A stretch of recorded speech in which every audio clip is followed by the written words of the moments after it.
Hi friends, welcome to channel. Karthigai Deepam சீரியலில் ரொம்ப சூப்பராக ரொம்பவே பரபரப்பாக போயிட்டுருக்கு. என்ன நடந்துட்டுருக்கு அப்படின்னு பார்த்தீங்கன்னா, நம்ம கார்த்திக் வந்துட்டு தீபாவுக்கு இவ்வளோ பிரச்சனை ரம்யாவால் நடந்துகிட்ருக்கு. ஆனால் தீபா இது எதையுமே வந்துட்டு பெருசுப்படுத்திக்காமலே இருக்காங்களே. தீபாவுக்கு இந்த விஷயம்லாம் இன்னும் தெரியாது போல். ஸோ தெரியாமலே இருக்கட்டும். தீபாவுக்கு இதெல்லாம் தெரிஞ்சதுன்னா அவங்க கண்டிப்பாக ரொம்பவே மனசு வருத்தப்படுவாங்க. என்னடா நம்ம க்ளோஸ்டாக நினைக்கிற நம்ம ஃப்ரெண்டு நமக்கு இவ்வளோ கஷ்டம் கொடுத்துருக்காங்களே அப்படின்னு சொல்லி கண்டிப்பாக தீபாவால் அதை ஏற்றுக்கவே முடியாது. அதனால் இந்த கல்யாணம் முடிகிற வரைக்கும் இது எதுவுமே தீபாவுக்கு தெரிய வேண்டாம்னு சொல்லி கார்த்தி நினைக்கிறாரு. அண்ட் அப்படியே வந்து பார்த்திங்கன்னா அவர் வீட்டுக்கு போகிறாரு. ஸோ வீட்டில் வந்து பார்த்திங்கன்னா எல்லோரும் ஒரு பயங்கர டிஸ்கஷனில் இருந்துகிட்ருக்காங்க. அப்படி என்ன டிஸ்கஷன் நடந்துட்டுருக்கு அப்படின்னு பார்த்தீங்கன்னா, மேரேஜில் ஃபஸ்ட்டு விஷயமே மெகந்தி போட்டுக்கிறது தான். ஆனால் இன்னும் நம்ம அதை ஸ்டார்ட் பண்ணவே இல்லையே. தீபாவுக்கு மெகந்தி போட்டுக்கலான்னா தீபா வந்துட்டு அதெல்லாம் வேண்டான்னு சொல்லிக்கிட்டு இருக்கா அப்படின்னு சொல்லி பேசிகிட்டு இருக்காங்க. உடனே வந்து பார்த்தீங்கன்னா கார்த்தியை பார்த்தோன்னா மைத்திலே சொல்கிறாங்கன்னா, எனக்கு ஒரு செம்ம ஐடியா தோணுது. பேசாமல் தீபாவுக்கு கார்த்தி மருதாணி வச்சு விட்டால் ரொம்ப நல்லா இருக்குமே அப்படின்னு சொல்லி சொல்கிறாங்க. அடடா, இந்த ஐடியா யாருக்குமே தோணலையே அப்படின்னு சொல்லிட்டு மீனாட்சி சொல்கிறாங்க. ஆமாம் கார்த்தி, நீ ஏன் தீபாவுக்கு மருதாணி வச்சு விடு, அதுவே ரொம்ப சூப்பராக இருக்கும் அப்படின்றாங்க. என்னது நானா? எனக்கெல்லாம் மருதாணி வைக்கவே தெரியாது அப்படின்னு சொல்லிட்டு இருக்காங்க. இல்லை கார்த்திக், நீங்கள் தான் வச்சு விடணும். உங்களுக்கு கல்யாணம் ஆக போகிற பொண்ணு, நீங்கள் தான் மருதாணி வச்சு விடணும் அப்படின்ற மாதிரி சொல்லிட்டுருக்காங்க. ஐயோ, மருதாணியெல்லாம் எனக்கு வைக்க தெரியாது, தயவு செஞ்சு நான் ஆள விட்டுருங்க அப்படின்னு சொல்லிட்டுருக்காங்க நம்ம கார்த்திக்.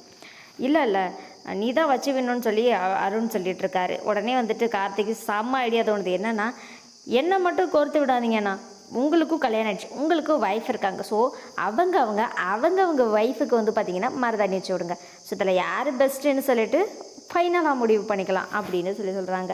என்ன கார்த்தி இப்படி பண்ணிட்ட, நீங்கள் என்னை மட்டும் மாட்டி விடுறது சரியா அண்ணா அப்படின்னு சொல்லிட்டு ஃபன் பண்ணிகிட்ருக்காங்க. அண்ட் அதுக்கப்புறமேட்டு வந்து பார்த்திங்கன்னா அருண் வந்து பார்த்திங்கன்னா ஐஸ்வர்யாவுக்கு மருதாணி வச்சு வர்றாரு. ஆனந்த் மீனாட்சிக்கு வச்சு விடுறாங்க.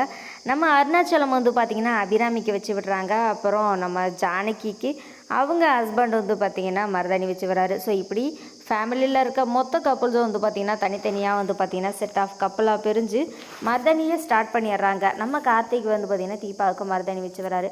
ஸோ அந்த ஒரு அழகை வந்து பார்த்திங்கன்னா தீபா பயங்கரமாக ரசித்து பார்த்துக்கிட்டு இருக்காங்க. அண்ட் அந்த டைமிங்கில் வந்து பார்த்திங்கன்னா நம்ம தீபா என்ன நினைக்கிறாங்கன்னா, கண்டிப்பாக நம்ம கார்த்திக் சார் வைக்கிற மருதாணி தான் நமக்கு செவக்க போகுது. ஸோ இதிலே தெரிஞ்சிடும் அவர் நம்ம மேலே எவ்வளோ லவ் வச்சுருக்காரு அப்படின்னு சொல்லிட்டு. ஸோ எல்லோரும் மருதாணி வச்சு முடிச்சிடுறாங்க. மருதாணியெல்லாம் வந்து பார்த்திங்கன்னா ஒவ்வொருத்தவங்களாம் கழுவ ஸ்டார்ட் பண்ணுறாங்க. முதல்ல ஜானிக்கு வந்து பார்த்திங்கன்னா கழுவுறாங்க. ஸோ அவங்க கை வாஷ் பண்ணதுக்கப்புறமேட்டு வந்து பார்த்திங்கன்னா அவங்களுக்கு லைட்டாக தான் வந்திருக்கு. அவங்க வந்து பார்த்திங்கன்னா ஹஸ்பண்டை முறைச்சி பார்க்குறாங்க. என்ன ஜானகி, நமக்கு வயசாகிடுச்சுமா அப்படின்னு பேசிக்கிறாங்க. அண்ட் இப்படி ஒவ்வொருத்தவங்களும் மீனாட்சி, மைத்திலி, அதுக்கப்புறமேட்டு ஐஸ்வர்யான்னு சொல்லி எல்லாருமே ஹேண்ட் வாஷ் பண்ணுறாங்க. ஸோ எல்லாருக்குமே ஓரளவுக்கு தான் சேர்ந்துருக்கு. தீபா தான் final. So Deepa hand wash பண்ணுறாங்க. தீபாவோட கை செம்ம சூப்பராக வந்திருக்கு. எப்போயாவது ஒத்துக்கிறீங்களா, உங்கள் லவ் அதிகமாக இருக்குது அப்படின்னு சொல்லிட்டு கார்த்தியை பார்த்து தீபா கேட்குறாங்க. செம்ம சூப்பராக போகுது கார்த்திகை தீபம் சீரியல். இந்த வீடியோ பிடிச்சி